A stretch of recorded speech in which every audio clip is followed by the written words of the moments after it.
बहुत ही खतरनाक है और बहुत ही चौंकाने वाली है। 5,000 महिलाएं पाकिस्तान के लोगों से निकाह करके भारत में बैठी हुई हैं। 5 लाख। और जो महिलाएं भारत में हैं जिन्होंने पाकिस्तानियों से निकाह किया है, उसमें किसी के 8 बच्चे, किसी के 9 बच्चे, किसी के 6 बच्चे, 5 से कम तो मिल ही नहीं रहे। 10-12 बच्चे वाले भी परिवार मिल रहे। अगर एवरेज 5 बच्चे मान के चलिए तो 5 लाख महिलाओं से लगभग 25 लाख बच्चे जिसके फादर पाकिस्तानी हैं। कैसे हैं दोस्तों? उम्मीद करते हैं अच्छे होंगे और बहुत अच्छे होंगे। अभी आप जिनको सुन रहे थे वो सुप्रीम कोर्ट के वरिष्ठ अधिवक्ता हैं जिनका नाम अश्वनी कुमार उपाध्याय है। इन्होंने जो बताया है यकीन मानिए आप उसको जान के हैरान रह जाएंगे। वीडियो पूरा देखिएगा, ये मैं पहले से बता दे रहा हूँ ताकि आपको पूरी जानकारी मिले। पूरा देखने के साथ साथ एक जिम्मेदारी भी हो जाती है कि इस वीडियो को ज्यादा से ज्यादातर लोगों को शेयर करें ताकि उनको मालूम चल सके कि यहाँ पे हो क्या रहा है और यहाँ पे जो ये लोग इतना ज्यादा जो है पाकिस्तान का सपोर्ट करते हैं और इंडिया का विरोध करते हैं, वो रीजन क्या है। आप ये चीज तो जान ही रहे हैं कि जब इनके अब्बा पाकिस्तान में रहेंगे तो जाहिर सी बात है वो सपोर्ट भी वहीं का करेंगे। भले यहाँ का खाते पीते हैं लेकिन सपोर्ट वहीं का करने वाले, ये कभी इंडिया को सपोर्ट नहीं करेंगे। जैसे ही कोई इनके ऊपर कुछ भी होता है तो सीधे सीधे ये लोग मतलब कि जान माल की इनके पास कोई दिक्कत की बात नहीं है, ये जान माल भी गंवाने के लिए तैयार हैं। बस इनके अब्बा को इनको सपोर्ट करना, ठीक है। ये पाकिस्तान को सपोर्ट करने में इसलिए भी इतने ज्यादा मतलब कि मोटिवेटेड रहते हैं क्योंकि इनका यहाँ पे कोई भी कुछ नहीं बिगाड़ सकता। जब यहाँ से भी मदद मिल रही है, वहां इनके अब्बा बैठे हैं तो ये कहे कि डरेंगे भाई, किससे डरेंगे। आप सोच सकते हैं अगर 5 लाख लड़कियां वहां पे शादी की हैं, शादी करने के बाद वहां न जाने के बजाय यहीं पे रह रहे हैं तो इनके जो अच्छा वहां से जो इनके लड़के बच्चे हैं वो यहीं पे भी रह रहे हैं। तो अब 25 लाख जैसे कि बता रहे हैं अश्वनी कुमार उपाध्याय, 25 लाख आप समझिए कि पाकिस्तानी लोगों का राशन पानी इंडिया से चल रहा है। तो आप आइडिया लगा सकते हैं। और ये भी बता रहे हैं कि ये सिर्फ अभी की बात नहीं है, कुछ लोगों तो दादा नाना नानी भी बन चुके हैं, ठीक है। उनके हिसाब से आप देखिए कितने समय से यहाँ पे कितने ज्यादा पाकिस्तानी यहाँ पे रह रहे हैं। आप आइडिया खुद ही लगा लीजिए। मैं इसके आगे कुछ नहीं कहूंगा, आप इस वीडियो को पूरा देखिए और ज्यादा से ज्यादा शेयर करिएगा ताकि ये वीडियो बहुत से लोगों तक पहुंचे और उनको मालूम चल सके कि ये लोग इंडिया का समर्थन कभी नहीं करेंगे, ना ही करते हैं, ये हमेशा पाकिस्तान का ही समर्थन क्यों करते हैं। तो वीडियो को पूरा देखिएगा, लाइक करिए। खतरनाक है और बहुत ही चौंकाने वाली है। 5,000 महिलाएं पाकिस्तान के लोगों से निकाह करके भारत में बैठी हुई हैं। 5 लाख। और जो महिलाएं भारत में हैं जिन्होंने पाकिस्तानियों से निकाह किया है, उसमें किसी के 8 बच्चे, किसी के 9 बच्चे, किसी के 6 बच्चे, 5 से कम तो मिल ही नहीं रहे। 10-12 बच्चे वाले भी परिवार मिल रहे। अगर एवरेज 5 बच्चे मान के चलिए तो 5 लाख महिलाओं से लगभग 25 लाख बच्चे जिसके फादर पाकिस्तानी हैं, वो 25 लाख बच्चे भारत में रह रहे हैं। और वो बच्चे कोई छोटे भी नहीं, वो बड़े हो चुके हैं, उनका शादी विवाह भी हो चुका है। तो यानी 5 लाख महिलाओं ने पाकिस्तानियों से शादी किया, उनके ऑन एन एवरेज लगभग 25 लाख बच्चे पैदा हुए। वो मां भी, वो दादी भी बन गई है, वो नानी भी बन गई है और वो अम्मा भी बन गई है। तो लगभग 25 लाख नाती और पोते। ये बहुत ही बड़ी खतरे की घंटी है। सवाल यह है, ऐसी घटनाएं अरब, दुबई, कुवैत, बहरीन में क्यों नहीं होती हैं? कभी आपने सुना कि अरब, दुबई, कुवैत, बहरीन की कोई महिला भारत में आके किसी से शादी की हो, निकाह की हो और वहां की नागरिकता उसने ले रखी हो? कभी आपने सुना कि अमेरिका या सिंगापुर या जापान या चीन के किसी महिला ने भारत में आके शादी किया हो और वहां की नागरिकता ले रखी हो? नहीं सुना होगा। लेकिन भारत में ऐसा हुआ है।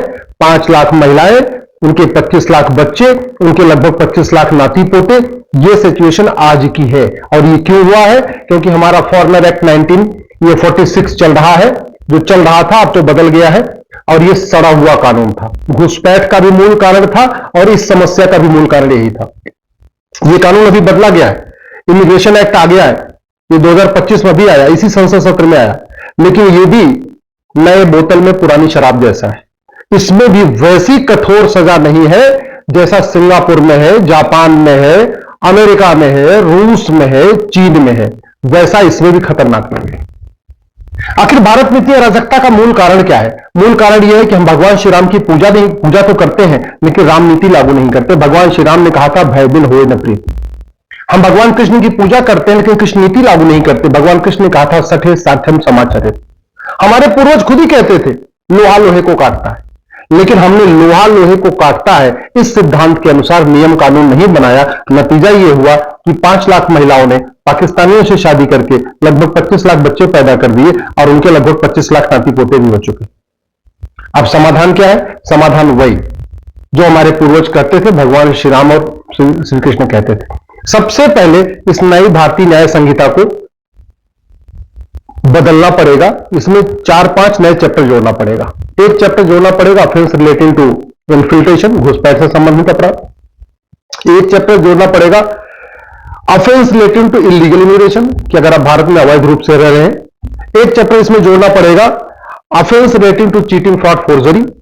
एक चैप्टर इसमें जोड़ना पड़ेगा offence relating to fake documents, और इसमें झूठ को सीरियस क्राइम डिक्लेयर करना पड़ेगा।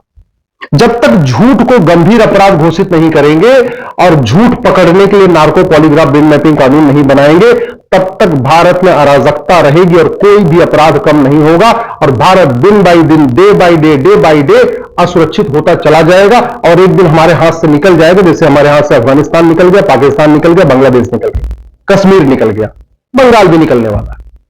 समाधान यही है, सठे साठ्यम समाचरित, भय बिन होए न प्रीत। मैं पूरी गारंटी के साथ कह रहा हूं, आप किसी एक महिला को पकड़िए, उसका narco polygraph brain mapping test करिए और टेस्ट करके उससे पूछिए कि तूने निकाह क्यों किया था। दूसरा उससे सवाल पूछिए, निकाह करने के बाद तुम यहीं भारत में क्यों रुक गई। फिर उससे यह भी पूछिए तुम्हारे कुल कितने बच्चे हैं, और फिर उससे यह भी पूछिए तुम्हें भारत में रहने के लिए किसने किसने मदद किया, कौन तुम्हें पैसा देता है, कहां से पैसा आता है, तुम्हारे बच्चों के सर्टिफिकेट कैसे बने, बर्थ सर्टिफिकेट कैसे बना, तुम्हारा आधार कैसे बना, तुम्हारा पासपोर्ट कैसे बना, तुम्हारा डोमिसाइल सर्टिफिकेट कैसे बना, ये सारी बात पूछ लीजिए। तो जानते, एक एक महिला के कम से कम 10-10 मददगार निकलेंगे।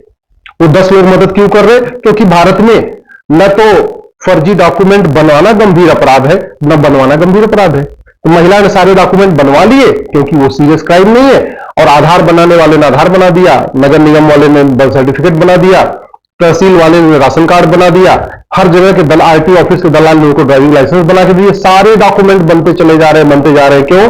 क्योंकि फर्जी डॉक्यूमेंट बनाना और फर्जी डॉक्यूमेंट बनवाना गंभीर अपराध है। ये जो भारत में रह रही हैं, ये हमारी राष्ट्र की सुरक्षा के लिए खतरा है। उससे निपटने के लिए हमारे पास एनएसए है, लेकिन कहीं की पुलिस एनएसए नहीं लगाती, क्योंकि जो नेशनल सिक्योरिटी एक्ट है इसमें कहीं लिखा ही नहीं है कि भारत में अवैध रूप से रहना राष्ट्र की सुरक्षा के लिए खतरा है।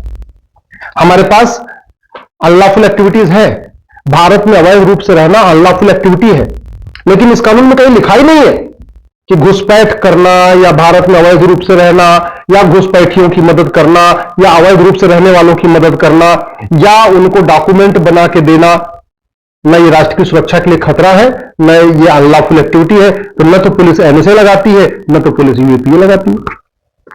हमारे पास हर राज्य के पास ऑर्गेनाइज क्राइम से निपटने के लिए कानून है। ये 5 लाख महिलाएं जो यहां रह रही हैं, ऐसा नहीं है, बड़ा इनका पूरा नेक्सस है, पूरा संगठन है, इनको पूरी फंडिंग आ रही है, इनको पूरा यहां मोटिवेट किया जा रहा है। अदरवाइज भारत में कोई भी शादी करने के बाद अपने मायके में थोड़ी रहता है। ये तो परंपरा है, वो चाहे हिंदू हो, चाहे जैन हो, चाहे बौद्ध हो, चाहे सिख हो, शादी हुई कि बेटी गई अपने ससुराल।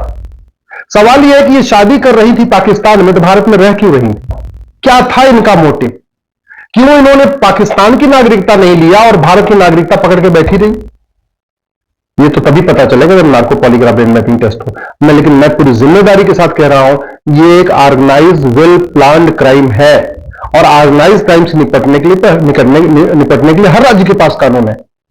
महाराष्ट्र के पास मकोका है, गुजरात के पास गुजकोका है, यूपी के पास गैंगस्टर एक्ट है, किसी के पास गुंडा एक्ट है, सबके पास अपना अपना कानून है। लेकिन पुलिस लगाती नहीं है, क्योंकि कानून में लिखा ही नहीं है कि भारत में अवैध रूप से रहना ये ऑर्गेनाइज क्राइम है।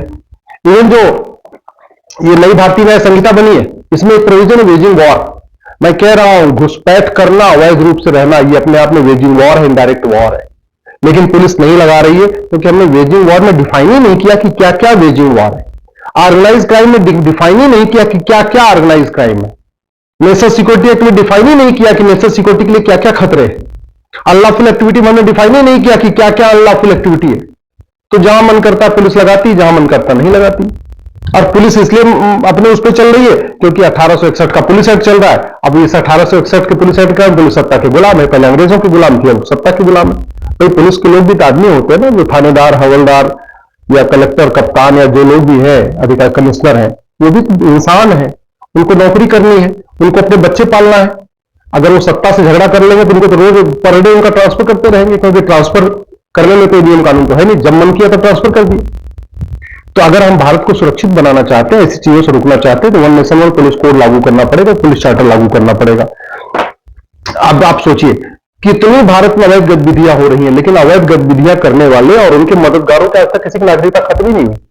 आप बताइए, किसी आतंकवादी की नागरिकता गई, किसी जासूस की नागरिकता गई, किसी गद्दार की नागरिकता गई, किसी घुसपैठिए की मदद करने वाले की नागरिकता गई, किसी धर्मांतरण कराने वाले की मदद की नागरिकता गई, किसी ड्रग स्मगलर की नागरिकता गई, किसी मानव तस्करी करने वाले की किसी की नागरिकता गई नहीं। क्यों? ये कानून सड़ा हुआ है।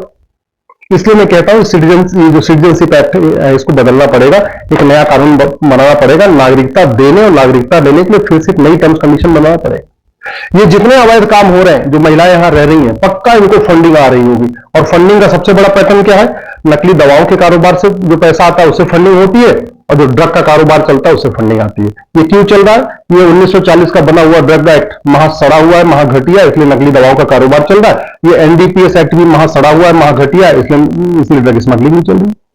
दुनिया के कई देशों में नकली दवा का कारोबार करना और ड्रग स्मगलिंग करना, इसमें फांसी होती है। सिंगापुर में तो कई लोगों को फांसी दे दिया, फांसी दी जाती है, 100% प्रॉपर्टी जब्त की जाती है, नागरिकता खत्म की जाती है। हमारे यहां ऐसा कोई प्रावधान ही नहीं।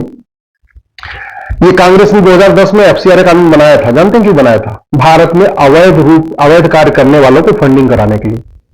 नक्सलियों को, माओवादियों को, जिहादियों को, मिशनरियों को, आतंकवादियों को, अलगाववादियों को, सबको फंडिंग चलती रहे। जो देश विरोधी लेखक हैं, बुद्धिजीवी हैं, पत्रकार हैं, कलमकार हैं, यूट्यूबर है, जो देश विरोधी काम करने वाले, सबको फंडिंग चलती रहे, उनके एनजीओ को फंडिंग होती रहे, उसके लिए एफसीआर कानून बना। ये जब तक खत्म नहीं होगा तब तक विदेशी फंडिंग नहीं बंद होगी। फंडिंग नहीं बंद होगी तो अवैध काम नहीं बंद होगा। जब, क्योंकि कोई भी काम जो भारत में लोग रहते हैं वो निस्वार्थ भाव से नहीं करते, पैसे के लिए करते हैं।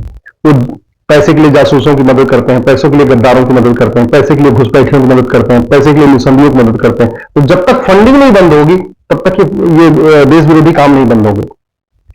जब तक काला धन पैदा हो रहा है ना, तब तक काला कारोबार नहीं बंद होगा। जितने भी अवैध काम होते हैं सबकी फंडिंग काले धन से होती है, और काला धन जनरेट हो रहा है, जबरदस्त जनरेट हो रहा है। आप बीच में देखते रह रहे होंगे 500-500 की नोट पकड़ी जाती है, बोरे के बोरे पकड़ी जाती है। अभी जज साहब के यहाँ 500 रुपए के बोरे पकड़े गए। कितने नेताओं के यहाँ 500-500 के बोरे पकड़े जाते हैं। आम जनता को 500 रुपए की नोट की जरूरत नहीं। आम जनता को 100 रुपए बहुत पर्याप्त है। 100 रुपए से ज्यादा कोई पर डे खर्च करता नहीं। 80% लोग पर डे 100 रुपए से कम खर्च करते हैं। उनको बड़ी नोट की जरूरत ही नहीं। जो बड़े उनके पास एटीएम, पेटीएम, भीम, यूपीआई, डेबिट कार्ड है, फिर भी 500 रुपए की नोट चल रही है। 100 रुपए से बड़ी नोट बंद कर दिया जाए और इस कानून को बदल दिया जाए, काला धन रुक जाएगा, काला धन, काला कारोबार रुक जाएगा। ये जो अवैध काम हो रहा है, जो अवैध रूप से रह रहे हैं, जो घुसपैठ होती है, धर्मांतरण होता है, ये सारे काम रुक जाएंगे। बेनामी लेन देन जब तक नहीं रुकेगा तब तक अवैध काम चलता रहेगा। और बेनामी लेन देन रोकने का एक ही तरीका है, संपत्ति को आधार से लिंक कर दिया जाए और यूनिक आइडेंटिटी जो आधार नंबर है इसको कॉमन कर दिया जाए। जो आधार नंबर है यही ड्राइविंग लाइसेंस का नंबर हो, यही पासपोर्ट का नंबर हो, यही आपके सारे डॉक्यूमेंट का नंबर आधार हो। जब कोई आप कार खरीदो, बाइक खरीदो, मोबाइल खरीदो, कुछ भी सामान खरीदो, 10,000 रुपए से महंगा अगर सामान खरीद रहे हैं, वो आधार में लिंक होता चला जाएगा। बेनामी लेन देन रुक जाएगा। बेनामी लेन देन रुक जाएगा तो भारत में शांति आएगी, अराजकता बंद हो जाएगी। हवाला का कारोबार रोकना पड़ेगा। सारी फंडिंग, खाड़ी देशों की जितनी फंडिंग होती सब हवाला के जरिए आती है। जिहादियों की, मिशनरियों की, धर्म मदरसा बनाने की, मस्जिद बनाने की, मजार बनाने की, दरगाह बनाने की जितनी फंडिंग आ रही है, अलगाववादियों की, आतंक, सारी फंडिंग हवाला के जरिए होती है। हवाला तभी रुकेगा जब 100 रुपए से बड़ी नोट बंद हो, 5,000 रुपए से महंगे सामान का कैश लेन देन बंद हो, प्रॉपर्टी को आधार से लिंक किया जाए। सबसे बड़ा मूल कारण है अवैध काम का, वो है भ्रष्टाचार। ये बचते हैं भ्रष्टाचार के जरिए। पुलिस की जांच गड़बड़ हो जाती है पैसे देके, जज साहब गलत फैसला दे देते हैं पैसे देके, गवाह तैयार हो जाते हैं पैसे के दम पे। तो जब तक ये करप्शन अब नहीं बंद होगा, और सबसे बड़ी बात ये कि जब तक भारत में झूठ बोलना गंभीर अपराध नहीं होगा, झूठ पकड़ने के लिए नार्को पॉलीग्राफ ब्रेन मैपिंग कानून नहीं बनेगा, झूठा हलफनामा दाखिल करना, झूठी गवाही देना, इसको गंभीर अपराध घोषित नहीं किया जाएगा। और झूठा डॉक्यूमेंट बनाना, झूठा Aadhaar, ration card, driving licence, voter ID, birth certificate, झूठा डॉक्यूमेंट बनाना और झूठा डॉक्यूमेंट बनवाना, इसको सीरियस क्राइम डिक्लेयर नहीं किया जाएगा। तब तक अवैध काम होता रहेगा। मैं गारंटी के साथ कहता हूं, ये 5 महिलाएं, ये 5 लाख महिलाएं रह रही है ना, इनके जो 25 लाख बच्चे हैं और 25 लाख इनके नाती पोते हैं, ये भारत छोड़ के भाग जाएंगे। केवल इतना काम करिए, ये जो इमिग्रेशन एक्ट है ना, जिसमें अधिकतम 3 साल की सजा है, इस कानून को बदलिए, ऑर्डिनेंस ले आइए, भारत में अवैध रूप से रहने को जघन्य अपराध घोषित करिए, भारत में अवैध रूप से रहने वालों की 100% संपत्ति जब्त करने, उनकी नागरिकता खत्म करने और उनको 10 से 20 साल की सजा देने के लिए कानून बनाइए। केवल अवैध रूप से रहने वालों नहीं, उनके मददगारों के लिए भी वही धारा, यानी जो भारत में अवैध रूप से रह रहे हैं, जो उनकी मदद कर रहे हैं, जो उनके मददगार हैं, उनकी भी 100% प्रॉपर्टी जब्त करने, नागरिकता खत्म करने और 10 से 20 साल सजा के लिए कानून बनाइए। मैं गारंटी के साथ कहता हूं, जो बाप है ना, वो अपनी बेटी को खुद ही कहेगा, भाई तूने निकाह कर लिया तो पाकिस्तान जा। भाई उसको भगा देगा, बोले तू जा मेरे घर में मत रहने, तेरे चक्कर में भी जेल में जाऊंगा, मैं भी सड़ जाऊंगा जेल में। परिवार वाले इनको खुद ही, जितने बच्चे उच्चे हैं सबको लेके इनको बॉर्डर क्रॉस करा देंगे, भारत में इनको पाकिस्तान पहुंचा देंगे। अदरवाइज अगर ये कानून नहीं बदलेगा तो ये सब खेल चलता रहेगा, और खेल चलता रहेगा तो 20 से 25 साल के बाद बहुत ही भयानक परिणाम देखने को मिलेंगे।